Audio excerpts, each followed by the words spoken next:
Hello everyone, this is me Komal और आज की इस वीडियो में मैं आप लोग को बहुत ही ज्यादा महत्वपूर्ण जानकारी को देने वाली हूँ। तो कौन सी है वो जानकारी, जानने के लिए बने रहिएगा वीडियो में लास्ट तक।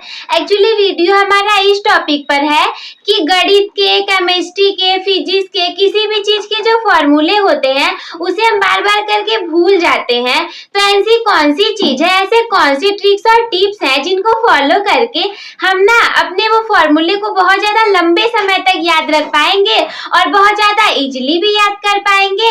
तो चलिए शुरू करते हैं। देखिए, सबसे पहला पॉइंट ये रहने वाला है, फॉर्मूले होंगे उसे आपको गाने, राइम्स, शायरी इन सभी में करके बदल देना है। कैसे? जैसे मैं एग्जाम्पल के थ्रू समझाती हूँ। जैसे कि ऐसे बोले, मारे हैं भैया मोरे और मारे हैं भौजाई, आयत का क्षेत्रफल लंबाई गुणे चौड़ाई। तो इस तरीके से आपको शायरी भी याद हो जाएगी और गणित का जो फॉर्मूला है कि आयत का क्षेत्रफल लंबाई गुणे चौड़ाई होता है वो भी याद हो जाएगा। तो कितना आसान सा है ना। जैसे केमिस्ट्री में हमें एसपीडीएफ को याद करना होता है तो उसके लिए मैं एक गाने का ऐसे यूज कर सकती हूँ, जैसे कि 1s2 2s2 2p6 3s2 3p6 4s2 3d10 3d10। तो ऐसे करके आप उसे लंबे समय तक याद रख सकते हो। इसके बाद सेकेंड वाले टिक की बात की जाए तो वो कुछ इस प्रकार है। सूत्र का अर्थ को समझें।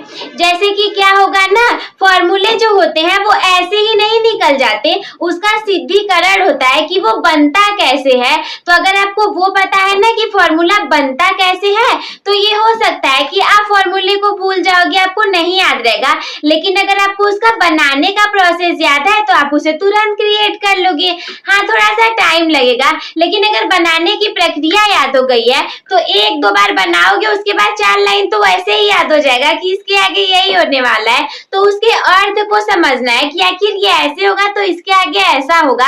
रटोगे तो 2-3 अंक तो होते हैं, अंक तो याद होंगे नहीं, गणित के निश्चित है भूल जाओगे। लेकिन अगर उसे समझे रहोगे तो नहीं भूलोगे। अगला वाला है कि सूत्र को विभिन्न उदाहरणों में लागू करें। आपके जो फॉर्मूले होंगे उसे आपको बहुत सारे एग्जाम्पल्स में फॉलो करवाना है, लागू करवाना है। और वो इसलिए क्योंकि बार बार जब आप उसे लिखोगे, पढ़ोगे, याद करोगे, अलग अलग क्वेश्चंस में प्रयोग करोगे तो उससे आपको याद हो जाएगा। जैसे एक बार लिखे, 2 बार, 3 बार, 4 बार, 5 बार, 6 बार तो याद हो जाता है ना। जैसे कई सारी चीजें होती हैं हम उसे याद नहीं करते, पढ़ते नहीं है, लेकिन हम डेली स्कूल जा रहे होते हैं, इसी वजह से वो हमें याद हो जाता है। हम कहेंगे अरे हम रोज स्कूल में आते थे, मैम जी सर जी यही चीज हमें बताते थे और एग्जाम में वही लिख करके आ गए। तो ऐसा भी हो जाता है कि उसे विभिन्न उदाहरणों में लागू करेंगे तो बार बार लिखने की वजह से वो याद हो जाएगा। अगला नेक्स्ट वाला पॉइंट है कि फ्लैश कार्ड बनाएं। जैसे कि ऐसा तो है नहीं कि आपके पास दिवाली नहीं होगा, आप पढ़ते कहाँ पे होगे, चेयर नहीं होगा, टेबल नहीं होगा, हो सकता है ना भी हो, लेकिन जो भी रहेगा ना आप उसे फ्लैश कार्ड बना करके उसमें चिपका सकते हो।